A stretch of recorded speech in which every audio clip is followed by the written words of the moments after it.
And reaction tonight from the family of a man who died in the Southern Regional Jail on 2 former correctional officers being charged federally in connection with a jailhouse beating administered while Quantez Burks was handcuffed. Eyewitness News reporter Bob Aaron tells us they're still accusing state officials of a cover-up in the March 2022 death, but are finding some closure in the now expected guilty pleas from both the men.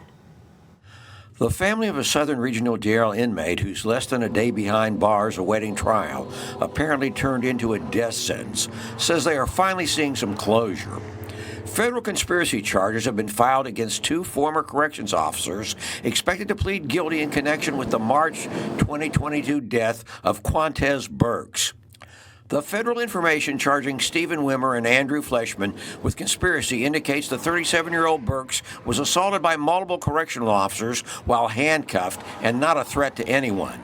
Kimberly Burks, his mother, had a second autopsy performed that she says shows he was apparently beaten to death while handcuffed. These 2 people that have been charged will no doubt start folding on the other people, and we'll eventually find out what happened to my son. Think this goes fairly high up or not? I think it goes way high up.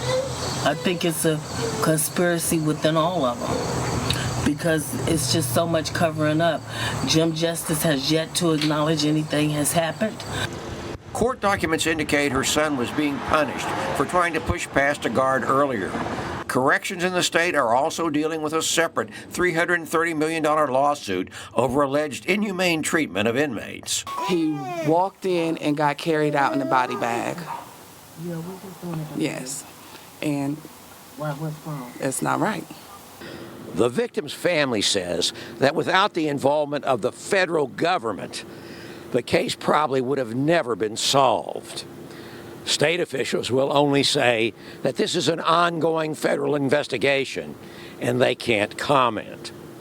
In Beckley, Bob Aaron, Eyewitness News.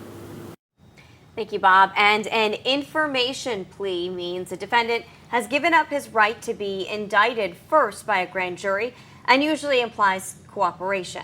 The U.S. Attorney has requested the court schedule guilty plea hearings for both Wimmer and Fleshman.